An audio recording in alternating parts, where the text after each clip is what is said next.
Right, so welcome to the Camel Valley tasting. My name's Sam, and I'm the winemaker here at Camel Valley. I'll give you a little run about the sort of the short history of the vineyard, and we'll go into a little tasting, and then we'll go into the history of it in a little bit more depth. So we've got a shot of the vineyard behind me. So these two fields were the first fields that my parents planted back in 1989. So that's 32 years ago. This spring, which seems like an awful long time ago. Our first crop was in 92, so it takes about 3 years from when we planted the vines to when they get established. The varieties that we grow are ones that are more suited to a cooler climate, and because there's not that many people who've actually planted vines in a climate this cool, there's a few varieties that people may not have heard of before. So we've got the white varieties are Seyval, Bacchus, Reisensteiner, and a little bit of Chardonnay. And the white variety and red varieties are Pinot Noir, which you've probably heard of, Dornfeld, and Rondo. And they've all got features that help them grow in this climate. So they start growing quite early on in the season, and you've got a much longer growing season. They'll put up with worse weather during flowering, which is good because flowering happens at the same time as Wimbledon. The grapes don't actually get picked normally until October, although that is getting earlier and earlier. So the grapes are really on the vine maybe 30 or 40 days longer than champagne. So it takes them a lot longer to ripen. And so we get this unique juice and unique grapes, and we make wines that you can't make anywhere else in the world. So normally when it's this cold, you just don't get any grapes. But we've just started to warm up a little bit, and we get grapes, and we make these unique wines. Now, the grapes grow very slowly. They seem to take on similar characteristics to other fruits that benefit from growing slowly, and they're normally ones that you find in the UK. So everyone knows English strawberries have got more strawberry flavour than the Spanish ones. Gooseberries, elderflowers, pears, apples, raspberries. They're all things that taste better when they grow slowly. And the good news for us is the grapes grow really, really slowly every year. So we always get these kind of delicate characters in the juice, along with the really nice acidity that you need for the sparkling, and that we need to keep our clean, fresh white wines. So it's a really unique place to grow grapes. This site behind me, this provides about a third of our total production. So we also have other people that grow for us across the south of England. The average is about a third. So our total production normally is about 150,000 bottles a year. Okay, because do you also have the vineyards other than in Cornwall, is that right? Yep, we have one in Devon, Sussex and Essex, so quite spread out. And what was the decision for that? So at the beginning, it was more of a challenge to get grapes consistently every year on any site, really. And by being spread out, you kind of hedge your bets. So now there's no 1 year when more than 50% will come from one site. It can be much better in the east or the west or vice versa. So you get a more consistent not only in terms of the quantity, but also the qualities of the grapes as well. If we were reliant on making wine from any one of our sites every year, I think you would have a tough time in terms of quantity being consistent, and also the quality that you look for. You would be making different wines each year. Some years all sparkling, other years all still wine. So having that range of sites means that you get a much more consistency in what you're doing. And actually all of the best producers in the UK grow on multi-sites. It's much less of a headache. So. And it's important for you to have a style as well, and to be known for a certain style. And if you have massive fluctuations in the quality of the harvest and therefore the wines, it's difficult for people to associate Camel Valley with their wines are like this. So I can see a good reason for it. It's difficult for any, if you're very small, it's, which we were at the beginning, it's less consequential because, you are selling out every year pretty quickly. And so it's just usual that the wine isn't available. Once you get to a certain size, that, you just can't really be having the, wine on for 6 months and then maybe not on for another 18 months. So, we definitely need to be, multi-site. Of course. Okay, so should we try some wines? Yes, so we'll try the Bacchus first. So although it's much more fun to jump in with sparkling, I think on this occasion we'll try the Bacchus because it's a drier wine, and it's pretty brutal for the drier, lighter wines to follow on from the sparkling unless you've got some nice food. And at the moment I haven't got anything to share with you guys, so we'll start off with the Bacchus.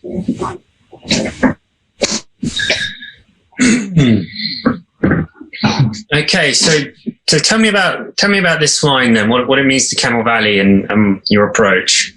So for us, we feel making wine in the UK is very much like cooking fish. All you got to do with fish is cook it to the right temperature. That's it. All the fancy sauces and other techniques and things like that won't really improve it if you've overcooked the fish or done too much, tried to do too much to it. And so for us in the winery, I wouldn't like to use the word minimum intervention. It's more that on the one hand we're quite lazy. But everything, all of the grapes are crushed, pressed, fermented in stainless steel. There's no oak barrels. We're not trying to, the very beginning, my parents didn't know anything about wine when they started, apart from the fact they thought they drunk some in France on a few occasions, and they didn't really know what wine should taste like. So, in the 80s in the UK, people were really trying to get as much flavour as possible into the wine because they were worried about the light flavour.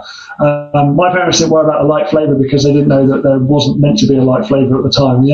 You've got to think in the 80s, Californian oak Chardonnay was really a big deal, along with the big shoulder pads. And this Bacchus is really the antithesis to that. It's very slender and delicately aromatic, and it's a really nice drink. And if you're not thinking things should have more flavour, you can really enjoy the wine. So this is very much like the still wines that my parents started making in '92. This is how it turned out. If you put Californian Chardonnay through the mill, through our wine, you'll get a lot more flavour. But it's this is how the Bacchus turns out. And I always thought Talwar was a bit of a sales thing, that people just said. But strangely enough, it's a lot of things have come about to be true. So this wine is excellent with Cornish seafoods. But if you can't get Cornish seafood, English seafood will do. So. I mean, it's great. It's incredibly aromatic, which Bacchus should be, particularly in our cool climate. It jumps out of the glass. A lot of the gooseberries, really fresh lemon, lime, sort of the zest as well. But it's like, wow, it jumps out of the glass, and that's what you want for a cool climate Bacchus. It's not a powerful wine, but you do want, it has presence. That's the word I'm looking for. And it's quite layered as well. So each of those aromas are delicate, and the more you get used to one, you start to get another one. And the interesting thing, you are on the 19, aren't you? Myself? Yeah, the 2019 Bacchus. Sorry. Oh. Yeah. Excellent. Because I haven't tasted this. Now the shop isn't open and we're not tasting and pouring wines and things without people being able to visit. I haven't tasted this for a while. Oh, good. One thing that's really underappreciated with English Bacchus is its aging potential. So Bacchus is actually a Riesling and Silvaner crossed with Müller-Thurgau. And Müller-Thurgau is also a Riesling-Silvaner crossing. So actually Bacchus is 50% Riesling, and you can start to smell that kind of Riesling aged character come on this one. For me now is that slightly, slight character. Now in 5 years' time, that really starts to come out of the bottle. You get really quite a powerful aged Riesling character. I wouldn't like to say petrol because what do we want to smell that in wine for? But it's that kind of Riesling parentage. The Riesling heritage is definitely there in the aroma for me. But it's slightly softer, as you said. Sometimes you can get a very strong note of petrol in some of the other wines along the Rieslings, but this is much softer, and that's partly due to what you're saying. So, but it's there, but in a very nice, subtle way. And then the other thing that's really appealing to me moment about the Bacchus is it's got a really nice grip. So it's definitely a nice wine to drink on its own, but it's also a good food wine as well. It's got a lovely mouthfeel to it. Sometimes the Bacchus wines can be a little thin. This is very nicely textured. It's very well layered within the construction of itself. And the main thing, as I say, is like gooseberries, very, very fresh, really, really nice and fresh, which is what you want for Bacchus. Yep. Nice finish as well, very pleasing. It's still there, it's not lacking, which is great. It's very well balanced. That's the main thing I'm picking up from this wine, particularly your version, this Bacchus wine, is the balance, and that's key, particularly within English wines, because it can be off a lot of the time. Well, if anyone comes to work here, we're pretty strong on, you cannot make wine on your own. And we, at the beginning, my parents didn't really, they were getting lots of people to try all the blend options and the wines, and really to try and help make the decisions. And we still do that now. We don't rely on one person's palate, otherwise their head won't be able to get in the winery. And so we want to achieve this balance that the majority of people feel is in balance. You can always find a small percentage of people to like any wine, but you don't. You want to have this. The balance is there to be found, and so often with the blending, we're getting lots of people to taste the wine, and there may be a bit of internal discussion about whether the acidity should be more acidity or less acidity in the wine, and any tanks that have residual sweetness, and whether it's right, whether the blend is appropriate or not. But normally, if you get a good selection of inexperienced wine tasters, then the answer is to be found there. And we're normally looking, everyone's good at tasting something, whether it's the alcohol, the sweetness, the acidity, the good aromas, the bad aromas, and if we can't find anyone to agree with us on something, then we don't have to worry about it. But then if lots of people are agreeing on a bad thing, then it's something to be attended to. So even now we get lots of people to taste the wine to make sure that we're finding the wine that's the best balance. So you are proofing wines. Sorry, so you are proofing the wines quite early on by having a good collection of people review them, should we say?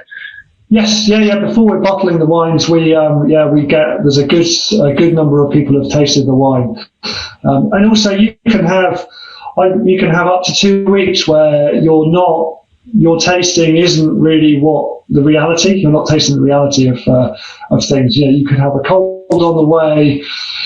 You could have coronavirus. I don't know. So you may be thinking it needs more sweetness or not, but and it could just be you being off. So you can't have just one person going, this is the man from Del Monte. He doesn't work here. It's a very good point to make, because everybody has their own opinion. I mean, obviously you'll have the integrity of being able to make a good wine, but it is important to get the input. If you've got a trusted, reliable team around you, they can all contribute towards that, of course. Well, the skill actually from us comes in being able to communicate with people who aren't used to tasting wine. Sure. That's where the real skill is. So, everyone knows what they like to taste, and that's a given. But when we're talking to people, they may not have the words to describe something that they're thinking. And so it's about being able to tease that out. And also it's identifying what that person may be good and bad at tasting at the same time. Because if some people will taste certain aspects of the wine and we shouldn't look for that reassurance just because they're tasting the alcohol or something and they love it. So, and then the other thing you mentioned about mouthfeel and the balance of the wine. So all of our wines, we do chaptalize, where we add extra sugar to bring the alcohol up. So we really like the Bacchus to be 12 to 12.5%. We think it's really important. I mean, an 11% wine or a 10.5% wine can be really nice, but it's just, if you're going to drink wine, you might as well drink wine and enjoy it and not pretend that you're drinking less alcohol. And I think that then the wine there's a lot more occasions it can be enjoyed at in the evening and not just at lunchtime. So. Well, of course, and the alcohol content does help with the overall balance of the wine and a bit of weight as well. So it is important to, again, everything's balanced, and it's about having things in line. And if you do have a wine that's much more ripe acidity, it's very firm and there's a real defined edge to it, the alcohol and various other wine methods will add to the overall impression of it, as I'm saying. And so, yeah, again, it's balance and your style, which you're talking about. And so like I said, we always crush into stem for for all of our wines, including the sparkling. And I think that's partly where this extra grip comes from in the backers as well. Okay, great. Well, I think some really easy drinking, good food pairing wine, but just really, I'm gonna say smooth because sometimes that can be thrown off. I think just really nice and easy drinking, smooth Bacchus white wine to sum up. Thank you very much. I didn't pre-open my bottles. So okay, whilst you're doing that, why don't you tell me a little bit more about your parents and their involvement with the vineyard and how things got going? Yeah, so how my parents came to planting a vineyard is different to a lot of the stories, that people, started off planting a vineyard. So my dad was a pilot in the RAF, and he chose a medium service, and my parents they kind of dreamed of having a farm, and so they were looking around for a farm, and the only farm that they could really afford that was a decent sized farm was either the one that we're on here or one in the Shetland Islands. We moved to Cornwall, and I didn't grow up going to school on the boat. They moved here and they started off farming sheep. Now, this farm, when you can see it from quite far away, it's clearly the brown farm. Now, the reason it turns brown in the summer is that it's completely south-facing, and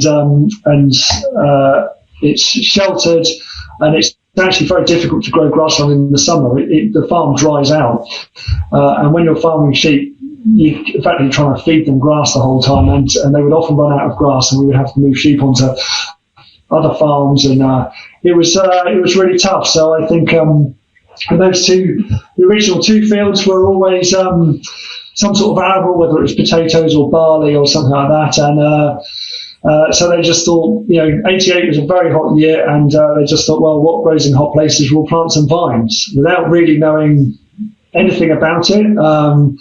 The guy from what was DEFRA, it was the Ministry of Farming back then, MAF, he came and said, well, you need 5 acres of vines and you can get a tractor, and so there's 5 acres of vines there, and they planted the vines, and the first year you dig 8,000 holes, put them in. The second year you put some trellis up, and they hoe the weeds, and it's not too bad, and then suddenly by year 3 the vines are growing, there's a lot, the work can kind of consume you. And so 92 was the first crop. My dad went to Germany for 2 weeks to help with processing grapes at a winery out there, and came back, and all of the equipment we had was sort of old second-hand equipment. But one really important thing that we've had from the very beginning, we've always had stainless steel tanks. So before the keg system in the UK, all the pubs had these 850 litre stainless steel tanks in all the pubs, and they were removed in the 70s and 80s. So they were pretty much free. So we had these stainless steel tanks, whereas a lot of people were using fiberglass. And you can imagine the delicate characters you get in the grapes are going to be lost pretty quickly in a fiberglass tank. So we always had stainless steel tanks, and I think that was a big factor in making good wine at the very beginning, all these kind of slender aromatic wines. So first crop was in 92, and in '93, my dad won his first bronze medal in the English Wine of the Year competition, which he was really, really, couldn't believe it that he got this award, and it spurred them on really to try and do better and make better wines every year, and really improve on everything that was happening here. That's how they started. And the next question, how did they start making? We started making still wines at the beginning, but how did we get into making sparkling? Yeah.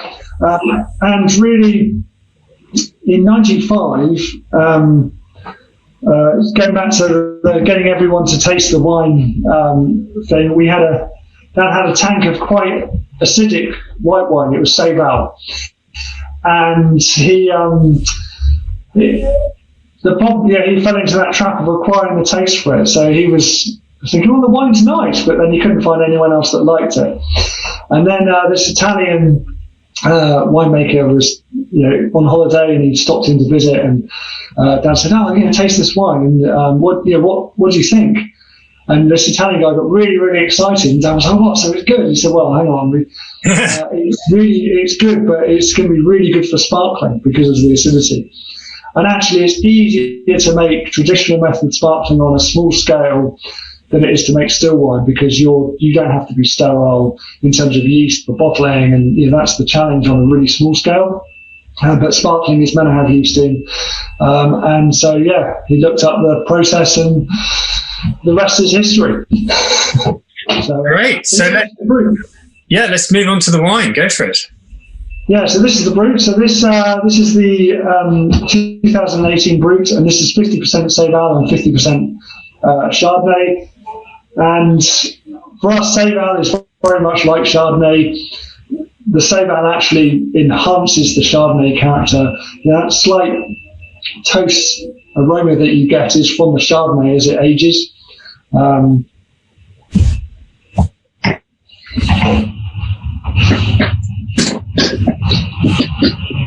So you've got that really nice acidity, and that's what this wine's all about, really. Well, absolutely, it's got that in abundance. It's very, very crisp, very firm. I got gooseberries, which I was really surprised at. Like almost straight away, a real burst of very fresh citrus with some of the gooseberries. Really nice mouthfeel. So just to have the drying element, I wasn't expecting, but it's crying out for hot sunny days when you want something very crisp and it's refreshing. That's the word I'm looking for. Very refreshing. So we're also always trying to get people to be involved in tasting for deciding on the level of dosage. So we're always trying to balance that acidity, and so it can become very. You want the wine to be kind of moreish, so after a minute or so, your palate's very clean, and you can keep going with the wine. And having a lower level of dosage, it can taste nice, but it isn't moreish. And if the dosage is too high, then you just don't experience that really nice electric acidity in the wine. So, as always, it's balance, and then finding that definition for your wines. Do you think there's much aging potential? Oh, 100%. I mean, it's. But having said that, definitely after disgorging. So we actually. Our view on lees aging and leaving the wine with an extended period of lees aging is not really the conventional view. So while the wine is with the yeast will mop up any oxygen that comes in, and really it suspends the wine in that youthful, fresh state. As soon as you remove the yeast when we disgorge it, then the aging starts to happen a lot quicker. And so, I think it's really. The wines age incredibly well, particularly with the Chardonnay in there. That really nice toast character that you get is really starts to come out of the wine. So we don't do any malolactic fermentation, and we don't do any barrel fermentation. This is my favourite wines in Champagne are Côte de Blanc, and so it's very much about keeping the fresh fruit elements for you guys then, is that why? Yes. And so the story, so when my dad decided to make traditional method sparkling wine, he went out and he spent the most money on wine he'd ever bought in his entire life. He bought 6 bottles of champagne, and they were incredibly excited. They got it home, and so if you think back then, the whole philosophy for us in the winery was trying to preserve fruit. That's what you're doing with the grapes. You want that fruit character in the wine, and those really masculine champagnes, heavily aged ones, they're really the kind of opposite of that, and much more of an acquired taste. And so my dad hadn't acquired the taste yet for those champagnes, and so they opened these 6 bottles of champagne, and he didn't like any of them, and it really, they were really, really disappointed. We've all acquired the taste for it all now, and that really set the scene for us with our sparkling wine. We want that fruit in the wine. We want that, those characters that you don't get when you grow grapes in a hot climate. And so, this is that electric acidity and those fruit characters is what we have. And and the good thing for us is it's easy to make. So going back to the minimal intervention, this is the easiest thing to do in the winery for us. It's the most natural wine that you can make without doing lots of messing around and special sauces and things like that. So. And it's important to retain the elements that your vineyard and that the cool climate can bring. So the crisp, fresh acidity, as you say, the electricity of the wine, it's a firm, defined edge. And that's important. I think if you are fighting that, and if the English wine industry tries to fight that too much, we'll lose a lot of identity.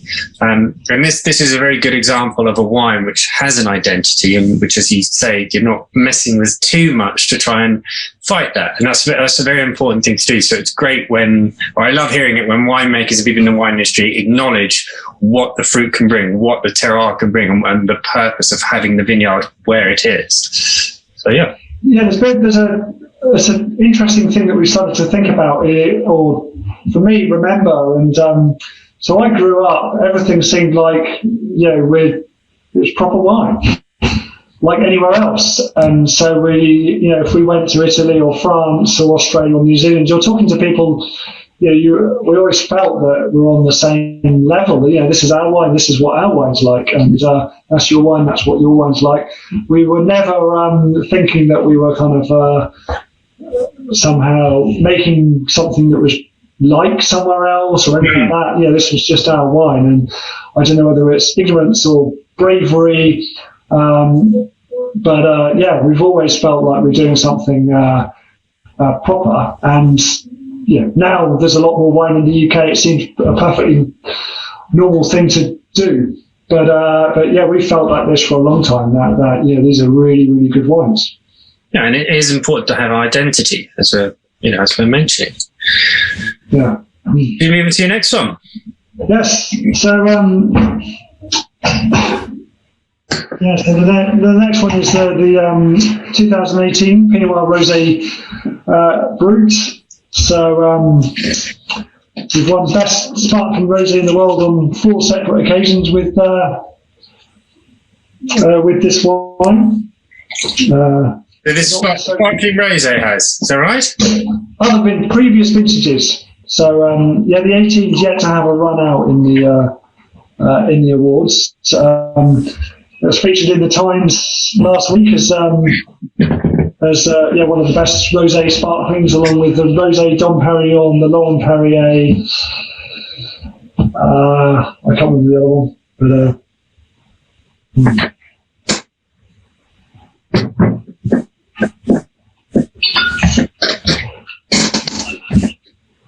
so with the these are slightly different process to what they would use in Champagne to make the rosé sparkling. So in Champagne, they make a separate red wine, add it to the white wine, and that's how they make it pink. But for us, we crush the grapes. We get a little bit of colour will bleed out of the skins, and that's how it's made pink. It's always really, the pink colour is a byproduct of how we make it. And it wasn't until this iteration of the label actually that we put rosé on there. So for about for about 17 years, the label was pink, but it said Pinot Noir. It didn't say it was rosé. But we finally caved in because there was a bit of confusion when with people. So we don't make it to be a rosé. For us, it's just the best way to treat Pinot Noir when we're with the Pinot Noir grapes in the winery. When we crush them, you get this sort of strawberry and raspberry character from the Pinot. And then the other advantage of crushing, which I didn't mention on with the brut, is when the acidity is, in a cooler year when you've got more acidity, you will actually get less acidity in the final wine. In a warmer year, when you've got less acidity, you'll actually get more acidity in the final wine by crushing. So it's a good leveler in terms of the consistency. That's the advantage of crushing.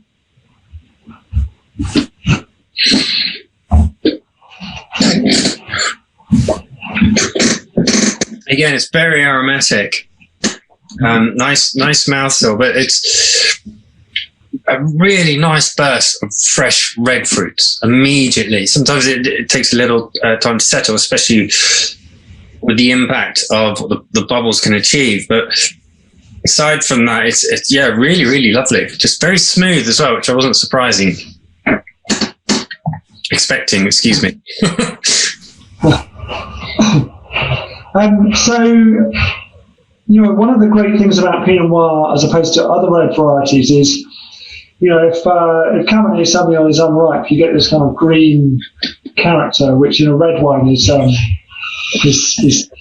very good. And actually in a rosé, you don't want it either. So some varieties like Rondo or something like that, if they're not ripe, you get this green character.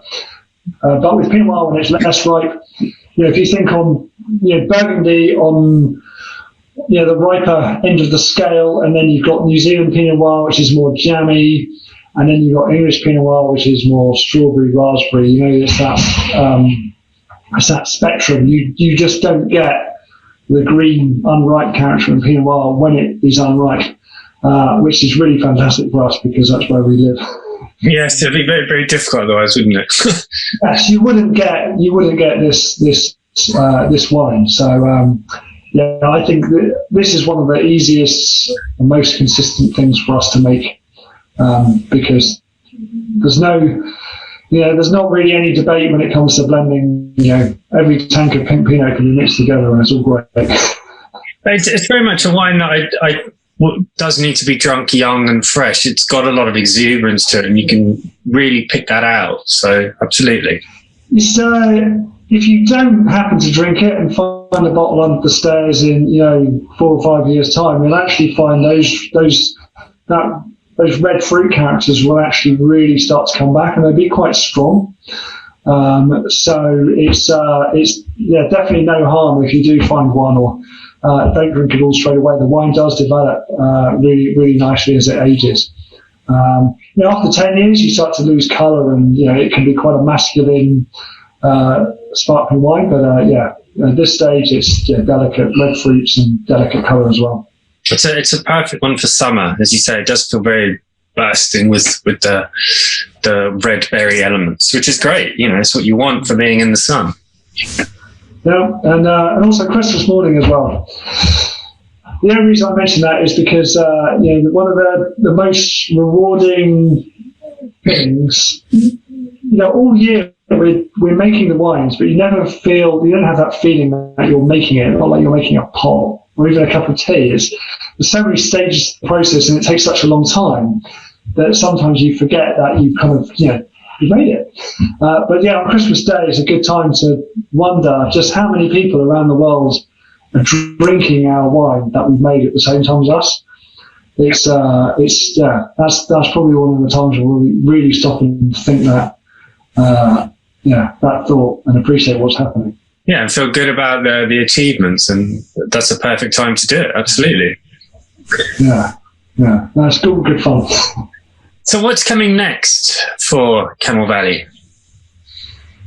Well, it's, like I say about the winemaking, it kind of is what it is. We process the grapes and we do what we do, and this is how the wines turn out when we're in this climate. So the interesting thing, and the thing that we're really looking forward to, is we started to keep since 2004, we've kept a decent amount of all of our wines, and it's really nice to open and taste the older vintages to really see how they developed. So really, we've had a few goes at trying to launch the older wines, but we keep getting scuppered by various things, like we can't even get together with people and have a tasting at the minute. We were going to have like a 30-year anniversary in 2019 and have like a bottle store banquet, but 2018 was such an enormous harvest, there wasn't room for a trestle table in the bottle store to open the old wines, let alone the disco. So something's on the cards to get some of the older wines tasted at the same time, side by side, and really kind of get that out there. I mean, we haven't got enough to go crazy and have constant tastings, but that's what we really want to get out there. Yeah, absolutely. And as you say, when lockdown lifts and we're back to normal, whatever that will be, people can come visit you guys at the vineyard and try some of these wines and have a tour, etc. Yeah. So, and then the other thing is we really enjoy doing what we do in the way that we do it. So we're not looking to expand or change the amount of wine that we make or anything like that. I mean, we're still in the wine world. We're still small. And it's enjoyable doing all the things that we do. So we have no ambition to increase to making more wine or doing anything else like that. So it's if my kids do want to join in with what we're doing, it will be great. And if they join in at this size, it's not a burden on them what we're doing here. It's they can enjoy. I mean, if they want to make a lot more wine, they're welcome to, but I wouldn't want to burden them with chasing their tails from with doing everything. So I'd like to pass on the enjoyment side of wine. Well, it is a big commitment, but as you say, that's the purpose of wine. It is about the enjoyment. It's about being social, sharing the wines, talking about them, and being in great places, which Camel Valley clearly is. Sam, thank you so much for sending the wines and for this guided tasting. It's been an absolute pleasure. Thank you. You're welcome, Guy. Yeah, really nice to do the tasting with you. So, yeah. Cheers.